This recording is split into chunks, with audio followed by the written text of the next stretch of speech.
మానవ జీవితమే ఒక మహాభారతం, అది మంచి చెడుల రెంటి నడుమ నిత్య ఘర్షణం అని బ్రాహ్మణునిగాను గురువుగాను కూడా 2 నమస్కారాలు చేశాడు. ఎవరి మనస్సు కరగకుండా ఉంటుందండి. చాపల్యం అనద్దు దీన్ని, వాత్సల్యం.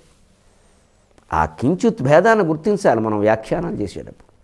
ఇది చాపల్యం కాదు, వాత్సల్యం. ఇలా మాట్లాడుతుంటే శత్రువు లొంగిపోతాడు, బ్రాహ్మణుడు లొంగడా. దీన్ని గెలుపు వ్యూహం అంటారు. వాడు ద్రోణాచార్యుని గెలవడం కష్టం కాదు, ఎందుకంటే ఉత్తర గోగ్రహణంలో ఈయన లేడా. అది పెద్ద సమస్య కాదు. అర్జునుడు ఆయనకి తగిన అస్త్రాలు ఆయన దగ్గర ఉన్నాయి, గెలుస్తాడు, చూస్తాం ముందు ముందు. కానీ ఇవాళ ఇప్పుడు ఎప్పటికడే 10-10:30 అయింది. ఈ దుశ్శాసనాన్ని మరణించేసరికి, దుర్మరశుని మరణించేవాడు ఏనుగులన్నీ చంపేసరికి ఇప్పుడు సాయంత్రం సూర్యాస్తమయంలోగా మిగిలిన పని కావాలి సైంధవ వధ. కాకపోతే ప్రమాదం అంచేత ప్రాణభంగం అంటారు దీన్ని. ఇక్కడ చూడండి, ఇక్కడ సరిగ్గా వారిజాక్షులందు వైవాహికములందు ప్రాణహిత్తమాన భంగమందు చకిత గోకుల అగ్రజన్మ రక్షణమందు వంకవచ్చు నఖము వందదధిప. ఇంత సాయంత్రానికి ఆ ప్రతిజ్ఞ నెరవేరకపోతే ప్రాణం పోతుంది. కాబట్టి ఇక్కడ ఏదో అబద్ధమాడైనా ప్రతిజ్ఞ నెరవేర్చుకోవడం ధర్మం అని ధర్మ సూక్ష్మం చెబుతున్నప్పుడు అబద్ధం ఆడకుండా గురుభక్తి వల్ల నెరవేర్చుకుంటే తప్పే ఉంది. ఈయన చెప్పిన మాటల్లో ఒకటే తప్పులేదు. సమయం వృధా కాకూడదు, గెలుపు వ్యూహం అంటారు. అన్ని బలంతో మనం గెలవలేము. ధర్మాన్ని మన బలంతోనే కాదు, మన తెలివితేటలతో కూడా దగ్గరుండి గెలిపించుకోవాలి. ఇక్కడ మేలుదలం నాకు నా మేలు కోరవయ్యా బ్రాహ్మణుడా, గురు ఆచార్యవర్య. శోభనము మేకు నిజేయుము నాకు. మనకి శోభనం అంటే ఉండే అర్థం వేరు. ఏమిటి ఇప్పుడు అర్జునుడు యుద్ధరంగంలో కొడుకుపోయాను మర్నాడు శోభనం చేయమంటున్నాడు ఏమిటి? ఇదే దీన్నే భాషా పరిభాషలో, భాషాశాస్త్ర పరిభాషలో అర్ధ సంకోచం అంటారు. పూర్వకాలంలో శోభనం అనే మాటకి ఏ శుభకార్యమైన శోభనార్థం పునరాగమనాయిచ అనేవారు. ఎవరైనా ఇంట్లోంచి బయటికి వెళుతుంటే శోభనానికి మళ్ళీ మా ఇంటికి రండి, ఈ వెళ్ళిన 70 ఏళ్ళ నీకు శోభనం చేస్తావు నువ్వు, అది కాదు, మళ్ళీ శుభకార్య నిమిత్తం మా ఇంటికి రండి. అందుకే మనకి ఏదైనా పరామర్శకి దానికి పోయినప్పుడు పలకరింపు కడితే ఇంక బయలుదేరతామని చెప్పాలి, వెళ్ళొస్తాం అనకూడదు. ఇంకా బయలుదేరతాం, ఇంక మళ్ళీ రాం, ఈ పని నిమిత్తం రావద్దు, మళ్ళీ శుభకార్య నిమిత్తం. శోభనార్థం అంటే ఇక్కడ శుభకార్యం అని. పెళ్ళైన తర్వాత శోభనం, దీన్ని ఆ పెళ్ళైన తర్వాత శోభనం అనే సంకుచితార్థంలోకి మారింది. అందుకని అర్ధ సంకోచం అంటారు. అలాగ శోభనము మీకు నిజేయుము నాకు నా మేలు ఆలోచించవయ్యా, నాకు శుభం కలిగేలా చేయవయ్యా. ఎందుకంటే పాండుభూపాలుని ధర్మనందనుని పంకజనాభుని ఎట్ల కావే మత్పాలన వృత్తికీవు. నన్ను రక్షించే విషయంలో, పెంచి పోషించే విషయంలో మా నాన్నగారు పాండురాజంతో, మా అన్నయ్య ధర్మరాజంతో, అదిగో నా ప్రాణబంధువు ఆత్మబంధువు ఆపద్బాంధవుడు శ్రీకృష్ణ పరమాత్మయంతో నువ్వు అంతా. ఇక ఈ మాటలకి ఏమండి, మామూలుగానే బ్రాహ్మణులు మాటలకి పడిపోయే రకం. ఎందుకంటే మాటలు బాగా మాట్లాడేది బ్రాహ్మణులే, మాటలకి పడిపోయేది వాళ్ళే. బాగా పొగిడేవాడే ఎప్పుడు పొగడతలకి పడిపోతాడు, విమర్శ చేసేవాడే ఎప్పుడు విమర్శ కృంగిపోతాడు. ఇది సహజ లక్షణం ఇది. అందుకని బాగా మాటలు మాట్లాడేవాళ్ళే మన మాటలకు పడిపోతారు, అనుమానమేలే. వాళ్ళు ఏదో మాటలకు పడరనుకోవద్దు, పడగొట్టే లక్షణం ఎంత ఉందో పడిపోయే బలహీనత కూడా అంత ఉంటుంది. ఈ రెండు బ్రాహ్మణుడికి గురువుకి ఉంటాయి సహజంగా. అందుకని ఆ మాటలు ఎలాంటివి, ధర్మరాజు లాంటి వాడివి, పాండురాజు లాంటి వాడివి, సాక్షాత్ శ్రీకృష్ణుడు లాంటి వాడివి అనగానే ఈ బ్రాహ్మణుడు ఒక్కసారి ఏమర్జున ఎలా వేస్తాం బాణం ఇలాంటి వాడి మీద, అసలు ఏమి శత్రుత్వం ఉంది ఈయనకి నాకు, దిక్కుమాలిన యుద్ధం ఎందుకు ఒప్పుకున్నాను నేను, ఇంతకంటే ఆ బలరాముడిలాగా వెళ్ళిపోతే ఎంత బాగుండేది, ఏ తీర్థయాత్రకో యాత్రఫలమైనా దక్కేది. ఒక్కసారి ఆ బ్రాహ్మడికండి ఆ తెల్లటి కవచం, వజ్రం లాంటి కవచం ధరించేట పాపం, ఆయన ముత్యాల కవచం అంటారు, ఆ కవచం తడిసిపోయిందండి ద్రోణాచార్యుడు కన్నీళ్లతోటి. వీరుడు కన్నీళ్లు కనపడకూడదు కాబట్టి నిగ్రహించుకున్నాడు, కానీ బుగ్గల మించి చారికలు కట్టి కవచం తడిసిపోయిందండి. ఎంత మంచివాడు, ఎంత మంచివాడు, ఏం మాట్లాడుతున్నాడు, వాళ్ళ నాన్నగారితో నేను సమానంట, వాళ్ళ అన్నగారితో నేను సమానంట, సాక్షాత్ పరమాత్మతో నేను సమానంట. ఇతన్ని ఇప్పుడు ఏం చేయాలి నేను, ఆ సైంధవుణ్ణి వధించకుండా ఆపడం కోసం నా శిష్యుణ్ణి, ఇంత మంచివాడిని నేను అడ్డుకోనా, నా ప్రాణం వాడి ప్రాణం, నా ప్రాణం పోయినా వాడు ఏడుస్తాడే, వాడి ప్రాణం పోతే నేను ఏడుస్తాను, ఎందుకు ఈ యుద్ధం ఇది. చూశాడు భయంకరంగా మనుషులకు ఇష్టం లేకుండా వచ్చినటువంటి యుద్ధాలు ఎంతగా సంసారాలను కాదు మనస్సుల్ని సంక్షోభం చేసేస్తాయి.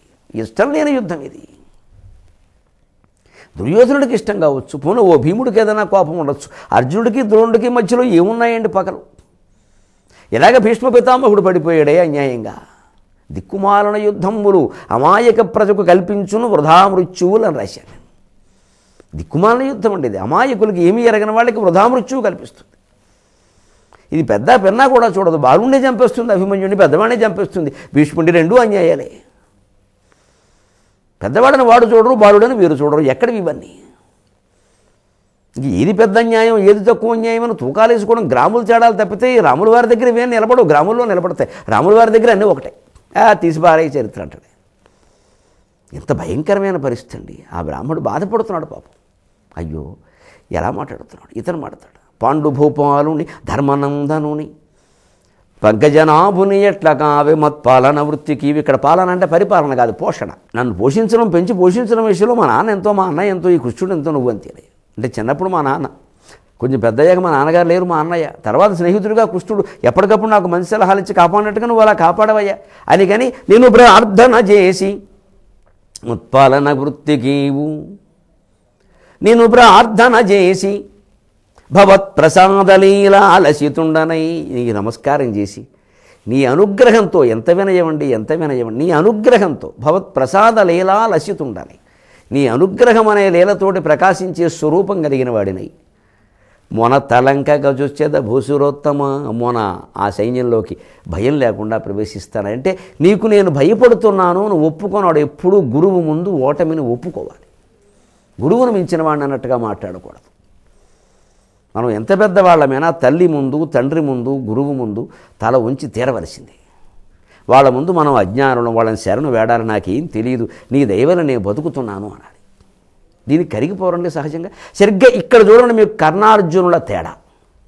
ఇదే ద్రోణాచార్యుణ్ణి శిష్యుడైనటువంటి దుర్యోధనుడు కృష్ణరాయవార సన్నివేశంలో మీ దయగలిగితే యుద్ధం చేయండి, నేనేం చేయను ఇంతకంటే చేతులు జోడిస్తే కర్ణుడు వెంటనే లేచి పౌరుషంగా, ఏమి దుర్యోధన, మిత్రుడైన నాకును తలవంపులు కలిగించు పని చేయుచుంటివి కదా, అనికిందొట్పడు మంచు పారునొకనిన్ ప్రార్థింపగా వచ్చునే కనకక్ష్మాధర ధీర, అనికిందొట్పడు మంచు పారునొకనిన్ ప్రార్థింపగా వచ్చునే కనకక్ష్మాధర ధీర, రాణిసువు సంగ్రామాంగణం బందు నీ అనుగున్ గర్ణుడు చచ్చనే, రాణిసువు సంగ్రామాంగణం బందు నీ అనుగున్ గర్ణుడు చచ్చనే, ఇటుల దైన్యం బంద నీకేల ఆ వెనుకన్ దైన్యము చెందదో రిపులతో పెంపేది సంధింతువో అని ఇంత పొడుగు పద్యం పాడి దురహంకారంతో దుర్యోధనుల చేతం దుర్మార్గుణ్ణి దించి పారేసాడే దుర్మార్గపు స్థాయికి, ఇంకా అతి దుర్మార్గపు స్థాయికి. దుర్యోధనుడు స్నేహం కర్ణుడు జడగొట్టింది మనకి తెలుసు. కానీ కర్ణుడి మాటలు కూడా ఒక్కోసారి దుర్యోధనుడు ఇంకా జడగొట్టి. ఈ మాట అదే. ఆయనకేదో గురువు మీద నమ్మకం, గౌరవం ఉండి, అంటే దుర్యోధనుడు కర్ణుడిని నమ్మాడు, కానీ కర్ణుడు ఒక్కడు సరిపోవడని వాడికి తెలుసు. అందుకే భీష్ముడి విషయంలో, ద్రోణాచార్యుల విషయంలో పెద్దగా వినయం ప్రకటించకపోయినా తగువు లేకుండా చూసుకున్నాడు. లౌక్యం తెలుసు. దానికి అడ్డం పడ్డాడు ఈయన. అనికిన్ తోడ్పడు మంచు పారును ఒకరిని ప్రార్థింపగా వాడి. కర్ణుడిని ఏదో అవమానించారని పెద్ద కులాల వాళ్ళందరినీ అంటారు కదా, ఈయన అనొచ్చండి ఈ మాట. బ్రాహ్మణుని అడుగుతావా? బ్రాహ్మణుడు పనికి వెళ్ళి వాడా? బ్రాహ్మణుని అడగకూడదా? బ్రాహ్మణుడికి దండం పెట్టకూడదా? బ్రాహ్మణుడికి దండం పెట్టి కాదా జాతి బాగుపడింది, బాగుపడుతున్నది, బాగుపడబోయేది? ఇది కులద్వేషం ఎవరికి ఉందండి? కర్ణుడికి ఉంది, బ్రాహ్మణులకు లేదు. అంచేత కర్ణుడి గురించి మాట్లాడే పద్యాలు రాసేవాళ్ళు ఈ మాటలు విని రాయాలి. అనికిందోట్పడు మంచు పారునొకనిన్ ప్రార్థింపగా, పరశురాముడు బ్రాహ్మణుడు కదా, ఆ పెద్ద మనిషి దగ్గర ఈయన వెళ్ళి చదువు చెప్పుకోవాలా, కులం పేరు అబద్ధం చెప్పి. అప్పుడు ఏమయ్యాడు ఆ బ్రాహ్మణుడు? కోపం వచ్చేసరికి కులాన్ని తిట్టేస్తామే, అది కర్ణుడు చేసిన పని ఇక్కడ. అంచేత కర్ణుడిని ఎవరో ద్వేషించారని అనక్కల, కర్ణుడు ద్వేషించబట్టి వాళ్ళు ద్వేషించారు. అది ప్రతిక్రియే, క్రియ కాదు. యుద్ధానికి రమ్మని బ్రాహ్మణుని ఒకరిని అడుగుతావా అంటే, ఈ బ్రాహ్మణుని అడగకూడదు, మరి వాళ్ళందరూ లేరా? వాళ్ళ దగ్గరికి కదా వీళ్ళు చదువుకు. ఈ కర్ణుడు కూడా గురువు ఆయన విచిత్రంగా. పైగా తన గురువుని తను అనుమానించడం, అవమానించడం ఎంత ఘోరం అండి. దృష్టోద్యముడు చేయలేదు ఈ పని.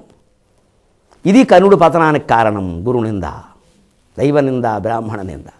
లక్ష్మీదేవి చెబుతుంది స్వయంగా ప్రశ్నోత్తర రత్నమాలికలో శంకరాచార్య చెబుతారు, దైవనింద, గురునింద, బ్రాహ్మణ నింద చేసే చోట నేను ఉండను అంటుంది.